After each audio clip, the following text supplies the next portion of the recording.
परम मंगलमय परात्पर अखिलेश्वर अखंड कोटि ब्रह्मांड नायक अचिंत्य कल्याण गुणगण निधान सर्व सर्वेश्वर अकारण करुणा वरुणालय जगत नियंता जगदाधार श्री बाल कृष्ण लाल एवं राधा रानी जी के पाद्य पद्मों में वंदन करते हुए आए हुए सभी हरि भक्तों को, श्रद्धामयी माताओं को एवं देवी स्वरूपा बहनों को व्यासपीठ की ओर से मेरा सादर प्रणाम।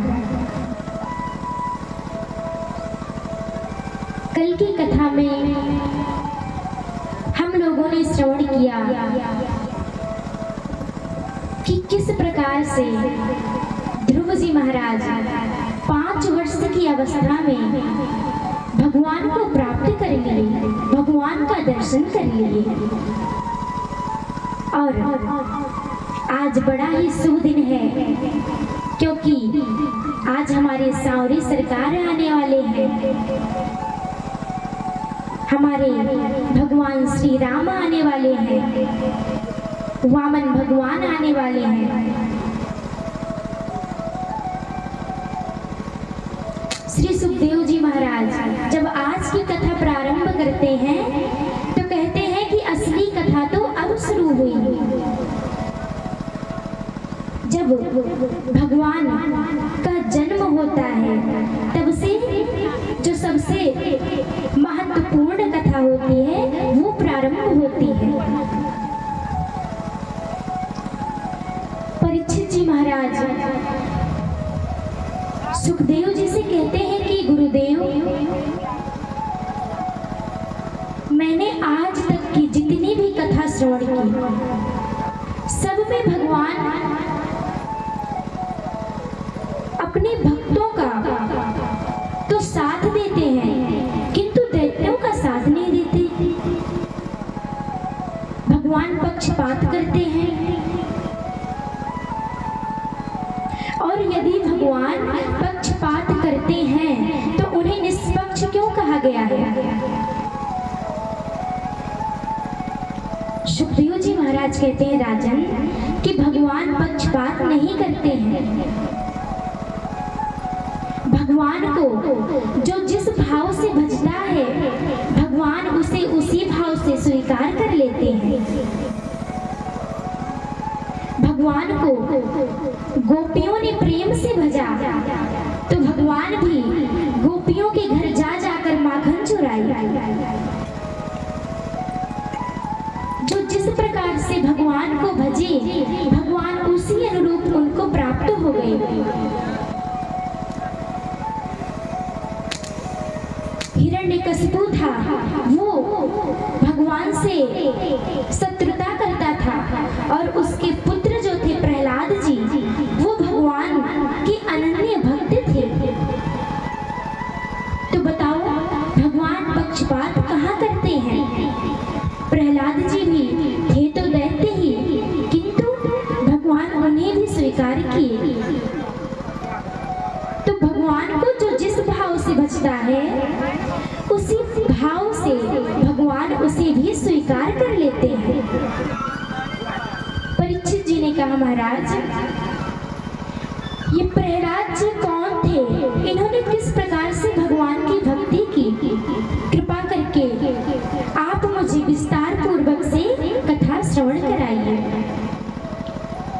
तब श्री सुखदेव जी महाराज कहते हैं राजन, जब भगवान वाराह हिरण्याक्ष का वध करके पृथ्वी को लाकर यथा स्थान स्थापित किए तब से हिरण्याक्ष का भाई हिरण्यकशिपु भगवान से शत्रुता करने लगा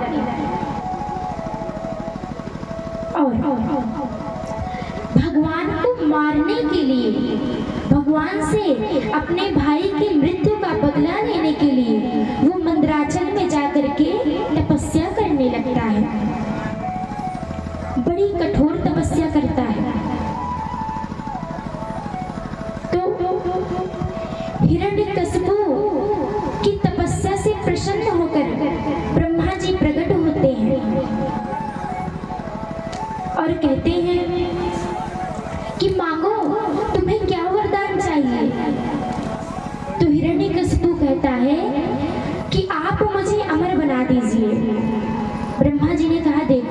अमर मैं खुद नहीं हूँ तो तुम्हें कहाँ से बना दूँ। तब हिरण्यकशिपु कहता है कि फिर मुझे कुछ नहीं चाहिए। ब्रह्मा जी ने कहा नहीं नहीं, ऐसा तो हो नहीं सकता, क्योंकि तुमने मेरी तपस्या की है। मैं कुछ ना कुछ तो अवश्य दूंगा, मांगो, क्या मांगना चाहते हो। तब हिरण्यकशिपु ने कहा कि मैं जितने वरदान मांगूंगा क्या आप देंगे। ब्रह्मा जी ने कहा ठीक है, मांगो, कितने वरदान मांगोगे। तब हिरण्यकशिपु वरदानों की झड़ी लगा देता है, लाइन लगा देता है। कहता है महाराज, न दिन में मरूं न रात में मरूं, न मनुष्य से मरूं न जानवर से मरूं, न स्त्री से मरूं न पुरुष से मरूं, न पशु से मरूं न पक्षी से मरूं, मैं इस संसार में किसी से भी ना मरूं। ब्रह्मा जी के द्वारा बनाई गई सृष्टि में मैं किसी से ना मरूं, और 12 महीने में मैं एक भी महीने में ना मरूं। ब्रह्मा जी ने कहा कि मांगा तो तुमने बहुत वरदान है, फिर भी तपस्या भी तो बहुत कठोर की है, तो मैं तुम्हें वरदान देता हूँ कि जो जो तुमने कहा है वो सब पूर्ण होगा। ब्रह्मा जी इतना कह करके चल देते हैं। अब जब हिरण्यकशिपु को वरदान मिल जाता है तो वो अत्याचार करना प्रारंभ कर देता है। सभी देवताओं को बंदी बना लेता है। देवराज इंद्र से कहता है कि इंद्र चलो झाड़ू लगाओ, वरुण देव से कहता है कि चलो पोछा लगाओ। सब लोग दुखी हो जाते हैं, परेशान हो जाते हैं और ब्रह्मा जी के पास जाते हैं। ब्रह्मा जी सभी देवताओं को लेकर के भगवान के पास जाते हैं, भगवान की स्तुति करते हैं। तब भगवान प्रसन्न होकर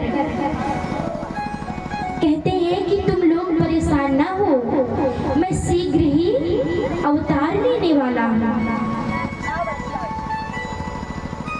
भगवान इस प्रकार से कहते हैं, सभी देवता प्रसन्न हो जाते हैं और हिरण्यकशिपु की पत्नी कयाधु, जब हिरण्यकशिपु तपस्या करने के लिए गया तो उनकी पत्नी गर्भवती थी, जिनको देवराज इंद्र बंदी बनाकर लेकर जा रहे थे। तो देवर्षि नारद ने देवराज इंद्र के चंगुल से कयाधु को छुड़ाते हैं और अपने आश्रम पे लेकर के चले जाते हैं। उन्हें भगवान की कथा, भगवान की लीला, भगवान के नामों को सुनाते हैं और समय बीतता है। कयाधु जी के द्वारा 4 पुत्रों का जन्म होता है, जिनमें से सबसे छोटे प्रहलाद जी होते हैं। प्रहलाद जी बचपन से ही भगवान के बहुत बड़े भक्त थे।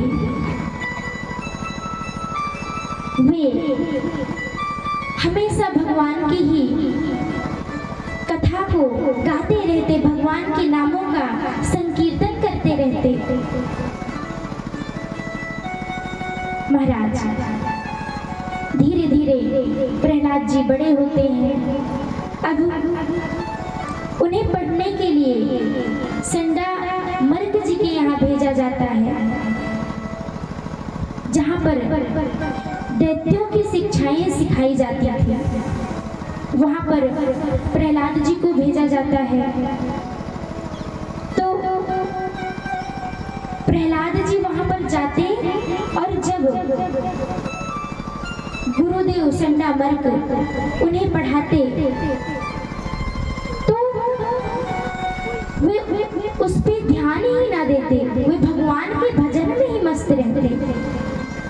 एक दिन हिरण्यकशिपु विद्यालय पहुंचता है और संडामर्क जी से कहता है कि मेरे पुत्र को बुलाओ, मैं उससे मिलना चाहता हूँ। संडामर्क जी जाते हैं, प्रहलाद जी को बुलाते हैं, कहते हैं कि तुम्हारे पिताजी आए हैं, तुमसे मिलना चाहते हैं। प्रहलाद जी आते हैं, अपने पिताजी के चरणों को स्पर्श करके और कहते हैं पिताजी बताइए घर पे सब कुशल से तो है। हिरण्यकशिपु कहता है बेटा सब कुशल से है, तुम बताओ कि अब तक तुमने क्या पढ़ा, अभी तक तुमने कौन सी शिक्षाएं प्राप्त की, जो तुम्हें सबसे अच्छी शिक्षा लगी हो वो मुझे बताओ। प्रहलाद जी कहते हैं पिताजी मैंने जो अब तक सबसे अच्छी शिक्षा सीखी है वो है कि भगवान का भजन करना चाहिए, भगवान के नाम का गायन करना चाहिए, भगवान के नाम का संकीर्तन करना चाहिए। जैसे ही प्रहलाद जी ने इस प्रकार कहा, उनके पिता हिरण्यकशिपु की आंखें लाल हो जाती हैं क्रोध के मारे और हिरण्यकशिपु प्रहलाद जी से कहते हैं कि तुम जाओ अपने गुरुदेव को बुला के लाओ, क्योंकि इसमें तुम्हारी कोई गलती नहीं है। जो गुरुदेव तुम्हें शिक्षा प्रदान करेंगे तुम तो वही सीखोगे ना। जाते हैं प्रहलाद जी, संडामर्क जी से कहते हैं गुरुदेव आपको पिताजी बुला रहे हैं। संडामर्क जी थर थर कांपते हुए जाते हैं, कहते हैं कहिए महाराज क्या हुआ। हिरण्यकशिपु कहता है तुम सब इतने बड़े मूर्ख हो कि हमारे शत्रु का भजन करना सिखा रहे हो बच्चों को। तुम्हें मैंने कौन सी शिक्षा देने के लिए अपने पुत्रों को कहा था और क्या सिखा रही हो तुम। संडामर्क जी कहते हैं कि आपका जो पुत्र है उसे ऐसी शिक्षाएं यहाँ पर प्रदान नहीं की जाती, यहाँ पर जो दैत्य शिक्षा है वही प्रदान की जाती है। किंतु हिरण्यकशिपु नहीं मानता है और कहता है कि इस बार तो मैं तुम्हें माफ करता हूँ, किंतु दूसरी बार आऊंगा तो तुम्हें माफ नहीं करूंगा। अगर तुमने मेरे बालक को ऐसी शिक्षा सिखाई ना तो तुम्हारे मैं प्राण ले लूंगा। इतना कह करके हिरण्यकशिपु चला जाता है। इधर संडामर्क जी आते हैं प्रहलाद जी के पास, उनसे कहते हैं तुम बताओ पुत्र, तुम बताओ कि तुम्हें ऐसी शिक्षाएं कौन देता है, तुम्हें चोरी छुपके कौन ऐसी शिक्षाएं देता है। प्रहलाद जी कहते हैं गुरुदेव जीवन की सत्यता तो यही है ना कि हमें भगवान का भजन करना चाहिए और भगवान का भजन ही सार है। संडामर्क जी कहते हैं दैत्य चंदन वने वैसे जाता हम कंटक ध्रुवम। अरे तुम दैत्य रूपी चंदन वन में बबूल के कांटे कहां से जन्म ले लिए। तुम्हें मैं जो शिक्षा प्रदान करता हूँ वो शिक्षा क्यों नहीं प्राप्त करते, तुम शत्रु की शिक्षा क्यों प्राप्त कर रहे हो। प्रहलाद जी को बहुत तरह से डांटते हैं, लेकिन प्रहलाद जी के ऊपर कोई असर नहीं पड़ता। वे भगवान का भजन, भगवान का पूजन उसी प्रकार से करते रहते। एक बार पुनः हिरण्यकशिपु अपने पुत्र से मिलने के लिए जाते हैं। जब पहुंचते हैं तो संडामर्क जी प्रणाम करते हैं और जाते हैं प्रहलाद जी को बुलाकर लाते हैं और कहते हैं, बालक, तुम्हारे पिता जो तुमसे पूछे बस उतना ही उत्तर देना, उससे ज्यादा कुछ नहीं बोलना। प्रहलाद जी ने कहा, ठीक है गुरुदेव, जो पिताजी पूछेंगे मैं उसी को बताऊंगा। प्रहलाद जी जाते हैं, चरणों में वंदन करते हैं। हिरण्यकशिपु पुनः कह देता है कि आज तक की जितनी भी शिक्षाएं तुमने प्राप्त की हैं, उनमें से जो तुम्हें सबसे ज्यादा अच्छी लगी हुई उसे तुम मुझे बताओ। अब प्रहलाद जी महाराज अपने गुरुदेव की ओर इशारा करते हुए कहते हैं कि गुरुदेव, पिताजी पूछ तो रहे हैं अच्छी बात कि अच्छी शिक्षा सुनाओ, और सुनना चाहते हैं सबसे घटिया मारपीट की बातें सुनना चाहते हैं। तो अब ये जो सुनना चाहते हैं इन्हें मैं वही सुनाऊंगा। अब प्रहलाद जी नवधा भक्ति का वर्णन करना प्रारंभ कर देते हैं। श्रवणम कीर्तनम विष्णु स्मरणम पाद सेवनम अर्चनम वंदनम दास्यम निवेदनम। नवधा भक्ति का वर्णन करना आरंभ कर देते हैं। श्रवणम कीर्तनम, पिताजी भगवान की कथाओं को श्रवण करना चाहिए, भगवान के नामों का कीर्तन करना चाहिए। स्मरणम, भगवान के चरणों का स्मरण करना चाहिए। पाद सेवनम, उनके चरणों की सेवा करनी चाहिए। इस प्रकार से नवधा भक्ति का जब प्रहलाद जी वर्णन करने लगते हैं तो हिरण्यकशिपु संडामर्क को बुलाते हैं और कहते हैं कि एक बार मैंने समझाया, तुम्हें समझ में नहीं आता। चरणों में गिर पड़ते हैं, कहते हैं कि यहाँ पर आपके बालक को ऐसी कोई भी शिक्षा नहीं दी जाती। आपका जो बालक है ये गर्भ से ही, माँ के गर्भ से ही ये सारी शिक्षाएं सीख कर आया है। जब संडामर्क जी ने इस प्रकार कहा तो हिरण्यकशिपु कहता है कि इसे ले जाकर के कहीं मार दो, क्योंकि अगर ये यहाँ पर रहेगा, मेरे शत्रु का भजन करेगा, तो अन्य बालक भी शत्रु का भजन करना प्रारंभ कर देंगे। जब इस प्रकार से कहते हैं तो सैनिक प्रहलाद जी को पकड़ते हैं और लेकर के जाते हैं, खाई में गिरा देते हैं, पर प्रहलाद जी फिर भी बच जाते हैं। विषधर सांपों से डसवाते हैं, फिर भी प्रहलाद जी को कुछ नहीं होता। विष पिलाते हैं, फिर भी कुछ नहीं होता। बहुत प्रकार से कष्ट प्रदान करते हैं प्रहलाद जी को, किंतु प्रहलाद जी भगवान का भजन करते और उन्हें कोई भी कष्ट नहीं सताता। उसी समय हिरण्यकशिपु की बहन होलिका आती है और कहती है कि मुझे वरदान मिला है,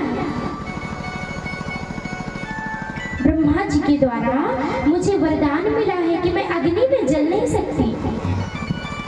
तुम यहाँ पर अग्नि एक चिता बनाओ, मैं उस पर बैठ करके प्रहलाद को लेकर के मैं बैठ जाऊंगी और प्रहलाद उसमें जलकर भस्म हो जाएगा, मैं बच जाऊंगी। ऐसा ही होता है, चिता बनाई जाती है, उस पर होलिका प्रहलाद जी को लेकर के बैठ जाती है और जैसे ही आग को लगाया जाता है, महाराज